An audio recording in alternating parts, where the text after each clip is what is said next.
सहाबाए किराम अलैहिम रिदवान की आदत थी कि जब किसी से मुलाकात करते तो अस्सलामु अलैकुम के बाद सूरह असर की तिलावत किया करते थे। उसका मकसद एक दूसरे को सबक याद कराना होता था, नए सिरे से अज़्म नौ करना होता था। इस सूरत के मज़ामीन एक दूसरे को याद कराना मकसद था। सूरह बड़ी मारूफ है और कुरान मजीद की जो अल्फाज के लिहाज से मुख्तसर सूरतें हैं उनमें से एक है। अल्लाह तबारक व तआला ने कसम उठा के कहा, वल असर, महबूब मुझे तेरे पाकीज़ा ज़माने की कसम हो, महबूब तेरे खूबसूरत वक़ार वाले, खुलूस वाले, पाकीज़ा भाईचारे वाले तेरे ज़माने की मुझे कसम हो। इन्नल इंसान लफ़ी खुस्र, बेशक इंसान नुकसान में है।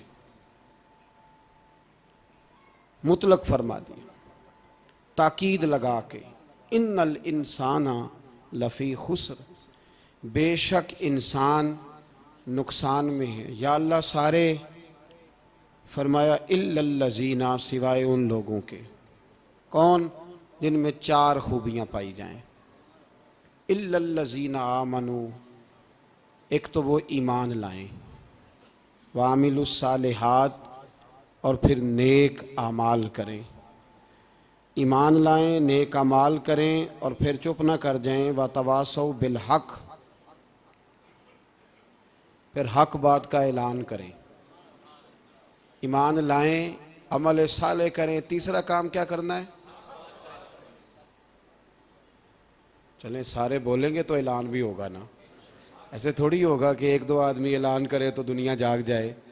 हक बात का ऐलान करना है। ईमान लाने के बाद, अमल साले करने के बाद तीसरा हुक्म क्या है? आपस में हक बात की तलकीन करो। और हक बात की तुम तलकीन करो और फिर तुम्हें कोई कहे कुछ ना, फिर तुम पे जुल्म ना हो, फिर तुम्हें सताया ना जाए, ये कैसे हो सकता है? फिर तुम बड़े पाक साहबजादे, पीरजादे, अल्लामा साहब, सियासतदान, ब्यूरोक्रेट बन के बड़ी एक तरफ हो के आराम से ज़िंदगी गुजारो सारे, तुम ये कैसे हो सकता है? वतवासो बिल हक, जब तुम हक बात की नसीहत करोगे फिर तकलीफ आएगी। फिर क्या करना है? वतवासो बिस्सब्र, फिर एक दूसरे को सब्र की नसीहत भी करनी है। वतवासो बिल हक, ईमान लाने के बाद, अमल साले करने के बाद तीसरा काम क्या करना है? एक दूसरे को हक बात की नसीहत करें। और फिर रास्ते में तकलीफ आएगी, आजमाइश आएगी, फिर क्या करें? वतवासो बिस्सब्र, फिर सब्र की तलकीन भी करें। ये कुरान मजीद ने चार शर्तें लगाईं। फरमाया जिस बंदे में ये चार खूबियाँ पाई जाएंगी उसे अल्लाह कामयाबी अता फरमाएगा। मुसलमान की सोच के खिलाफ है ये बात, ये कुरान की फ़िक्र के ख़िलाफ़ है कि अपनी फ़िक्र करो।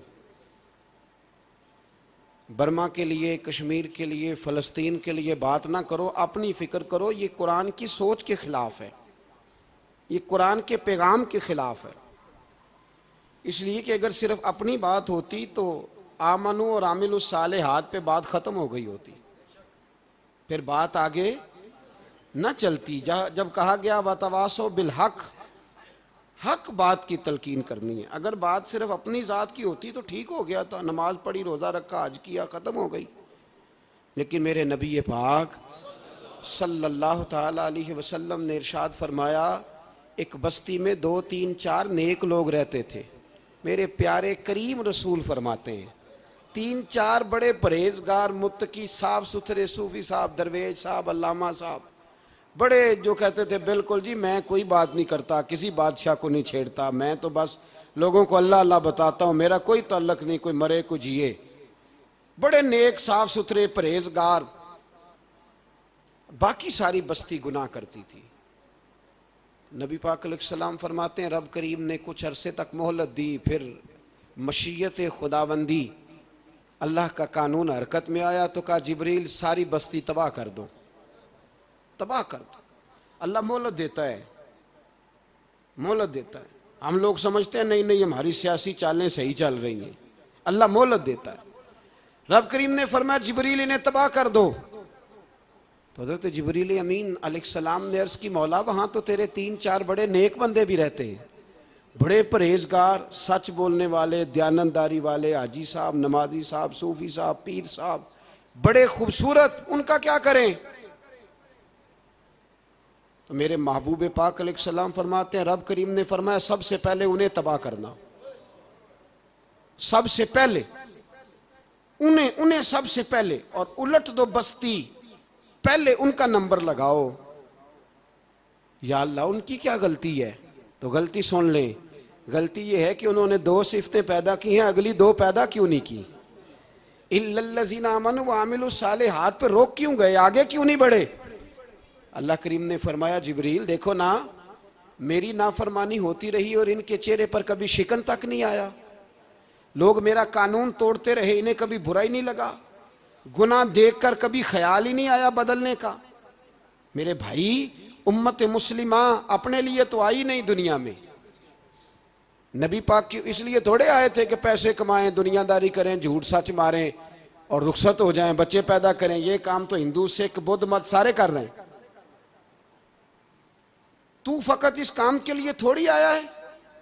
कुंतुम खैरा उम्मतिन उखरिजत लिन्नास, अल्लाह फरमाते हैं मेरे महबूब के गुलामों, तुम बेहतरीन उम्मत हो, मैंने तुम्हें उम्मतों के भले के लिए पैदा फरमाया है, तुम्हें लोगों की इमामत के लिए दुनिया में भेजा है। ए नौजवान मुस्लिम, कभी ये तदब्बुर भी किया तूने? वो कौन सा गर्दू है जिसका है तू एक टूटा हुआ तारा? तूने कभी सोचा है तू क्या है? पता है तुझे? रोजी कमाओ, रोटी कमाओ, और अब तो बहुत सारे लोग झूठ की दुनिया में जिंदा हैं, झूठ बोलते हैं अपने आप के साथ भी, दाएं बाएं फ्रॉड कर रहे हैं अपनी जात के साथ, खौल बना लिया, उसमें बंद हो गए, बाहर ही नहीं निकल। अपने मुल्क की सोचो, अपनी बात करो। अल्लामा इकबाल ने पता क्या कहा था? इकबाल ने, ये सुनो, जो लोग कहते हैं पहले पाकिस्तान, बर्मा के मुसलमान, बाद में कश्मीर के मुसलमान, पहले सुनो इकबाल क्या कहते हैं। इकबाल कहने लगे, इन ताज़ा खुदाओं में बड़ा सबसे वतन है, इन ताज़ा खुदाओं में बड़ा कौन? वतन की मोहब्बत ईमान का हिस्सा, इसमें शक नहीं, लेकिन अगर इस्लाम से पहले वतन आ गया तो इकबाल कहते हैं इन ताज़ा खुदाओं में बड़ा सबसे वतन है, और जो पैरहन इसका है वो मजहब का कफन है। फरमाते हैं जो वतन ओढ़ लेता है उसने अपने मजहब को दफन कर दिया। सबसे पहले पाकिस्तान नहीं, सबसे पहले रसूलुल्लाह का दीन है, सबसे पहले कुरान है, सबसे पहले नबी पाक का फरमान है, सबसे पहले उम्मत मुस्लिमा है। इन ताज़ा खुदाओं में बड़ा सबसे वतन है, जो पैरहन इसका है वो मजहब का कफन है। और इकबाल कहने लगे, कौम मजहब से है, मजहब जो नहीं तुम भी नहीं। कौम मजहब से है, मजहब जो नहीं, कोई नहीं समझ आ रही है आपको मेरी बात? कौम किससे है? पाकिस्तानी होने से, पंजाबी होने से, सिंधी बलोची पठान होने से ना, कौम मजहब से है, और मजहब जो नहीं तुम भी नहीं। ये कैसे हो सकता है कि मजहब ना हो और बंदा जिंदा रहे? ये कैसे हो सकता है भाई? काफिर ने, असल में मैं जाग ही नहीं रहा, मैं जागता ही नहीं, मैं जेब की सोचता हूँ, मस्जिद की सोचता हूँ, खानका की सोचता हूँ, मदरसे की सोचता हूँ, दुकान की, सारा दिन तो इस चक्कर में लगा रहता हूँ लोगों को साबित करने में कि मैं सही हूँ बाकी गलत हैं। मैं तो अपनी जात के खौल से उठ ही नहीं रहा, और मुझे ये अंदाजा ही नहीं कि लीबिया सारा कट गया, मिस्र के टुकड़े टुकड़े हो गए। मुझे पता ही नहीं कि शाम, जिसके बारे में मेरे नबी पाक अलैहिस्सलाम ने फरमाया मक्के और मदीने के बाद अल्लाह ने सबसे ज्यादा बरकतें मुल्क शाम में रखी है, और हुजूर ने फरमाया जिसने हिजरत करनी हो वो शाम जाए। इतना आला मुल्क सारा कट गया, 4-4 हजार लोग एक दिन में कत्ल हो गए। पर मेरा घर आबाद है ना, कोई अर्ज नहीं, वो कटते हैं तो वो दूर हैं, कटते रहे। फलस्तीन में हमारे यहाँ मेराज की महफिलें बड़ी जम के होती हैं, सारे लोग पढ़ते हैं सुभान अल्लाज़ी असरा बिअब्दिही लैलन मिनल मस्जिदिल हराम इलल मस्जिदिल अक्सा। इन्हें पूछो रोज कुरान मजीद में मस्जिद अक्सा का नाम लेने वालों, तो मस्जिद अक्सा कहते हो तो तुम्हें अल्लाह कितनी नेकियां अता करता है, बताओ तो सही मस्जिद अक्सा किधर है? और अब तो मेरी तरह के मौलवी आधी हदीस सुनाते हैं कहते हैं मस्जिद नबी में एक नमाज पढ़ो तो 50,000 का सवाब, हरम शरीफ में पढ़ो तो 1,00,000 का सवाब। मौलाना हदीस यहां से शुरू नहीं होती, खोलो तो सही कंजुल माल, पढ़ो मुस्नद इमाम मोहम्मद बिन हंबल, हदीस तो यहां से शुरू होती है। मेरे नबी पाक ने फरमाया मस्जिद अक्सा में जिसने एक नमाज पढ़ी 25,000 का सवाब, और मेरी मस्जिद में जिसने एक नमाज पढ़ी 50,000 का सवाब, और अल्लाह के घर बैतुल्लाह जिसने पढ़ी 1,00,000 का सवाब। मस्जिद अक्सा का तो जिक्र ही छोड़ गया है। क्यों? वो मस्जिद जिसकी तरफ मुंह करके 15 साल मेरे नबी पाक ने नमाज अदा की। किसने? बोलिएगा। 15 साल तक, 2 हिजरी में 13 साल मक्के में, 2 साल मदीने में, मस्जिद अक्सा की तरफ जिधर मुंह करके तेरे और मेरे रसूल नमाज पढ़ते रहे। आज वह मस्जिद यहूदी के कब्जे में है। कई जुमे ताला रहता है, वहां नमाज नहीं पढ़ने दी जाती। मुझे क्या लगे इस बात से, मेरी मस्जिद में थोड़ी लगा हुआ है। ऐसी हवा चली है कि हर शख्स सोचता है तमाम शहर जले बस एक मेरा घर न जले। भाई ये वो दौर है जिस दौर में जरा सी भी किसी शख्स को तकलीफ होती है तो आलमी मीडिया पे बात जाती है, मोबाइल जेबों में फौरन तस्वीरें कैश होती हैं। मैं और आप, हमारा उस कौम से ताल्लुक है जिस कौम के बच्चे कट गए, जिबा हो गए, औरतों के पिस्तान काट के बर्मा के बुद्धों ने उनके कबाब बना के खा लिए, छोटे छोटे बच्चों की लाशें उन्होंने लटका डाली। और यहां मैं हुकूमत की क्या बात करूं, यहां किसी सियासतदान को मक्खी काट जाए तो हमारे फट्टे आबाद हो जाते हैं बहस करने के लिए। हमारे अपने लोग, आम आदमी नहीं बात करता, आम आदमी नहीं निकलता, आम शख्स को फिक्र खत्म हो गई।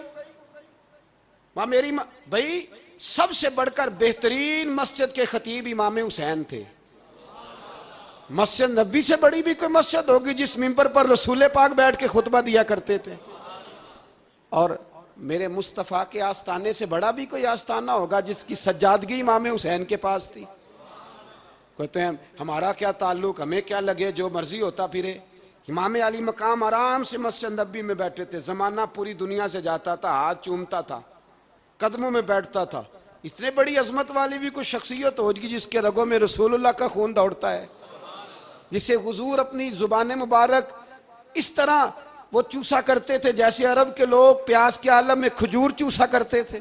इतना बड़ा भी कुछ शख्स था, लेकिन जब दीन पे कड़ा वक्त आया तो हुसैन ने मस्जिद की खिताबत नहीं बचाई, आस्ताना नहीं बचाया। इमाम अली मकाम ने कहा कूफा लुटता है तो लुटता रहे, दमिश्क में फसाद होता है तो होता रहे, वो मुल्क के शाम की बच्चियां रो रही हैं तो रोती रहे कि हम पे यजीद काबज हो गया, मेरी मस्जिद आबाद है, काफी है ना। इमाम हुसैन निकले और निकल के कहने लगे जन्नतुल बकी वाली जगह पे खड़े होके, या रसूल अल्लाह मैं जा रहा हूं, मैं जा रहा हूं, और आपके लिए जा रहा हूं, इसलिए कि मुझे उस शाम को बचाना है जिस शाम में रसूलुल्लाह का कलमा पढ़ने वाले लोग बसते हैं। मुझे कूफा, दमिश्क, मिस्र के लोगों को बचाना है। नाना तेरे करम के खजीने की खैर हो, मैं जा रहा हूं तेरे मदीने की खैर हो। निकल खड़े हुए इमाम अली मकाम, मैदान में निकले। किसके खिलाफ? बोले कौन था? यजीद मुसलमान था। उस वक्त तक तो सबने मुसलमान लिखा है, जिसने काफिर कहा शहादत इमाम हुसैन के बाद का। जुर्म क्या था?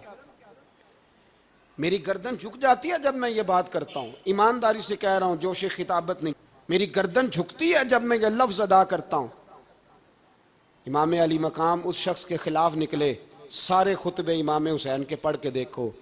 इमाम हुसैन ने फरमाया यजीद शराबी है। शराबी मुसलमानों का हुक्मरान हो सकता? आप ना बोलें बेशक, पर बात तो सच्ची है ना। इमाम हुसैन ने फरमाया शराबी को वोट दिया जा सकता?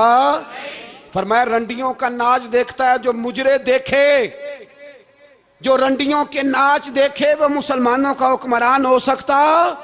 इमाम हुसैन मैदान में निकले और 18 साल के अली अकबर से लेकर 6 महीने का अली असगर दे दिया, लेकिन शराबी को बर्दाश्त, बेहया को बर्दाश्त तू मैं कैसे करते? दोस्ती कातल से भी, मकतूल से याराना भी। अपनी जेब से फ्लेक्सें छिपवा के जालिमों, जाबरों, बदमाशों को वोट देते हो। इमाम हुसैन को तेरी देग की जरूरत है जो तू 10 मुहर्रम पे पकाता है, चावलों की जरूरत है जो तूने 9 मुहर्रम को पकाए। उनको उस बिरयानी की आदत थी जो तूने पकाई है। मेरे घर में फलां MNA MPA साहब आ गए थे, इमाम हुसैन के घर के अंदर यजीद ने पैगाम भेजा। उसने कहा जैसे कहोगे कर लूंगा, जितने पैसे कहोगे दे दूंगा, जितनी मस्जिदें कहोगे बनवा दूंगा, जितने इदारे कहोगे तामीर हो जाए, मुझे ना छेड़ो। आपने फरमाया ना, मस्जिद मदरसे उस वक्त आबाद रहते हैं जब हुक्मरान सही होते हैं, और जब हुकूमतें गलत होती हैं तो फिर मसाजिद आबाद, फिर मदारस की आबादकारी हो ही नहीं सकती। मैं दीन में नया रखना खोल दूं, इमाम अली मकाम खड़े हुए, पर मैं क्या करूं? हुकूमत क्या करूं? हुकूमत से क्या कहूं? अगर मेरी मिल्लत के अपने जवान के मोबाइल में रंडियों का नाच हो तो 10 मुहर्रम को तो इमाम हुसैन करबला में तड़प जाते होंगे। अगर 9-10 मुहर्रम को जो निकला इमाम अली मकाम की बात करने के लिए, वो नौजवान अगर सिगरेट का, शराब का, बदमाशी का आदी हो तो हजरत अली असगर कहेंगे ना मेरी कुर्बानी का क्या बना? वो तो निकले थे उरियानी और फाशी के खिलाफ। और अगर मिल्लत का जवान रोज चौक में खड़े होकर लड़कियों को ताड़ता हो तो हजरत अली अकबर तो अपनी कब्र में रोते होंगे कि ये इस कौम के लिए जान दे दी जो आज यजीदी तरीकों पे अमल कर रही है, जो सारी रात गंद देख के सोती है, जो सारी रात बेहयाई, फाशी और उरियानी में लगी रहती है।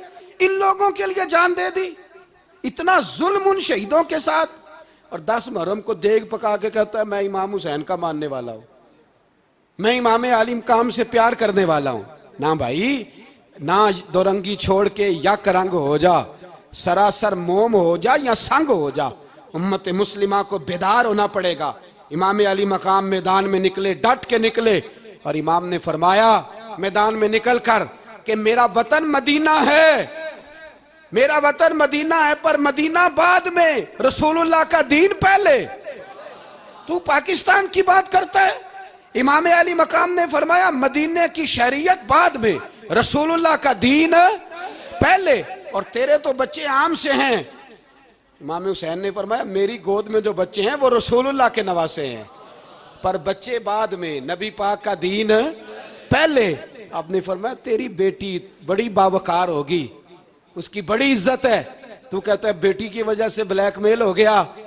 लेकिन जो शान खुदा ने हुसैन की बेटी को अता फरमाई, जिन बच्चियों का सर का बाल नंगा हो जाए, सर का बाल नंगा हो जाए, तो इमाम शौरानी फरमाया करते थे अगर मदीने में किसी सैयदजादी के सर का बाल नंगा होता था तो सूरज अपना मुंह छुपा लिया करता था, सूरज छुप जाता था बादलों की ओट में। और मदीने वाले समझ लेते थे कि घर में काम करते करते किसी सैयदजादी के सर का कोई बाल नंगा हो गया। उन शहजादियों का इतना वकार। पर इमाम अली मकाम ने फरमाया बेटियों की फिक्र बाद में, रसूलुल्लाह का दीन पहले। पहले रसूलुल्लाह का दीन। कौम मजहब से है, मजहब जो नहीं तुम भी नहीं। याद रख मेरे भाई, इमाम अली मकाम रज़ी अल्लाह तआला अन्हु ने मैदान में निकलकर पहले मजहब की बात की। और आज दीन नबी दा वांग यतीमा रोवे ते कुरलावे ते आखे मैं कित्थों लब्बा उमर बहादुर, मैं कित्थों लब्बा उमर बहादुर जेड़ा मैनू सीने लावे। मासूम बच्चे, मासूम। आज तक किधर है तुम्हारा अक़वाम मुत्तहिदा? बुलाओ ना इसे। भीख मांगते फिरते हो, काफिरों से भीख मांगते हो। बच्चा शाम को घर ना आए तो माँ दरवाजे पे नजर लगा कहती बेटे टाइम पे आ जाया कर, मुझे नींद नहीं आती। वक्त पे। बर्मा की उस माँ से भी जाके पूछो जिसका बच्चा पलट के आए कोई नहीं, आया ही नहीं, उससे भी पूछो। बच्चे ने आधी रात को रोटी मांग ली तो फालज ज़्यादा माँ, उसको फालज था, वो रेंगती हुई उठी और उसने अपने लाल को रोटी पका के दी। बाप कहता रहा चल छोड़, सो जा बेटे तेरी अम्मा। उसने कहा नहीं मुझे नींद नहीं आती, बेटा भूखा है। उस माँ से भी कभी पूछ, उस माँ से जो बांग्लादेश के खेमे में बैठी है। तो BBC लंदन का रिपोर्टर कहता है कि तेरी ख्वाहिश क्या है? कहती कोई भी नहीं, चलो 2 दिन के बाद ही सही मेरे बेटे को एक रोटी दे जाया करो, ये रोटी मांगता है मुझसे, मैं किधर से लाऊं? ये लवारस कौम है, मैं हुक्मरान से जाके बात करूं? जब मेरा अपना नमाजी मुसलमान कहता है पहले पाकिस्तान के बच्चे तो पाल लो, मेरे भाई तुझे खबर ही नहीं। ये तो जाना तो कभी गुंबद खजरा पे, तो मेरे मुस्तफ़ा ने फरमाया मन अज़ा मुस्लिम फ़क़द अज़ानी, फरमाया जब मेरा मुसलमान तकलीफ में होता है तो मैं गुंबद में तकलीफ में होता हूँ, मुझे दर्द होता है, मुझे अजियत होती है। पूछ जाके महबूब पाक से, मेरे अजीज किसी को गम ही नहीं इन लोगों का, किसी को परवाह ही नहीं, कुछ सोचता ही नहीं इनके बारे में। मैं अपने घर में मस्त हूँ, आप अपने घर में मस्त हैं। मेरे रसूलुल्लाह की उम्मत लुट गई सारी, जगह जगह तबाही, 1 इंच धरती पर जमीन ऐसी नहीं जो काफर की हो और खून बहता हो। एक रेमंड डेविस अमरीकी कुत्ता यहाँ बंद था मुसलमानों के कत्ल में, उन्हें अपनी कौम की इतनी फिक्र थी, वो रातों रात छुड़ा के ले गए। लेकिन मेरी और तेरी बहन आफिया सिद्दीकिया सालों से बंद है। तड़प के पूछा है मुसलमानों ने कि उसकी गलती तो बताओ, उसका कसूर नहीं पर वो बंद है। कोई नहीं बात करने वाला, कोई नहीं। मस्जिद जाने, जुमा तो पढ़ाना है, उसमें गर्ज नहीं, दर्द है कि नहीं क्या, उसमें तो इतना पता है 1 घंटे तकरीर है करनी है। पीर साहब सुबह से शाम तक तावीज़ लिखते, सियासतदान सुबह से शाम तक जनाजा भी तब पड़ता है कि मुझे वोट मिलेंगे। ताजर कहता है बस दुकान चलनी चाहिए, मर जाए मेरी तरफ से सारी दुनिया। बस करो, इस खौल से बाहर निकलो। ए नौजवान मुस्लिम, कभी ये तदब्बुर भी किया तूने, वो कौन सा गर्दू है जिसका है तू एक टूटा हुआ तारा? तूने सोचा ही नहीं कभी, तुझे कभी खबर ही नहीं हुई कि ये किस कदर बड़ा काम था? मेरे रसूल पाक सल्लल्लाहु अलैहि वसल्लम के गुलामों जागो। मैं दुआई देता फिरता हूँ, मैं कहता हूँ जट बन के बड़ा जी लिया, बट राई अंसारी बन के बड़ा जिया। बस कर दो, बस कर दो। अब मुसलमान बन के जीना सीखो, अब अपनी पहचान रसूलुल्लाह की गुलामी बनाओ। अब कहो पहले दीन, बाकी हर चीज बाद में। बस करो, बहुत हो चुका हमारे साथ, अब थोड़ा जागो। मैं बहुत सारी बातें दिल में लेके आया था जो आपसे करनी थी, पर ये लफ्ज हैं कि टूटते ही जा रहे हैं। बात है कि सिमत का तायुन ही नहीं हो पा रहा। मेरे भाई, मैं तो कभी कभी सोचता हूँ लगता है रब भी नाराज हो गया है और हमें मनाने का तरीका भी भूल गया है। ना हमारी मस्जिदों में तहज्जुद पढ़ी जाती है, ना किसी को नमाज तौबा याद रही, ना कोई इस्तिस्का वाला है, कोई नहीं। जो पीर साहब के पास जाके बैठता है थपकी देते हैं, कहते हैं जा तेरा काम हो जाएगा, मौज कर। कभी नहीं को कहता तौबा भी कर, इस्तिगफार भी पढ़, ये दाढ़ी पूरी कर, दीन रसूलुल्लाह का इसकी तरफ तू तवज्जो कर। कोई तबलीग ही नहीं करता, सारे फूका फाकी पे लग गए हैं, कोई ख्याल ही नहीं आ रहा किसी शख्स को।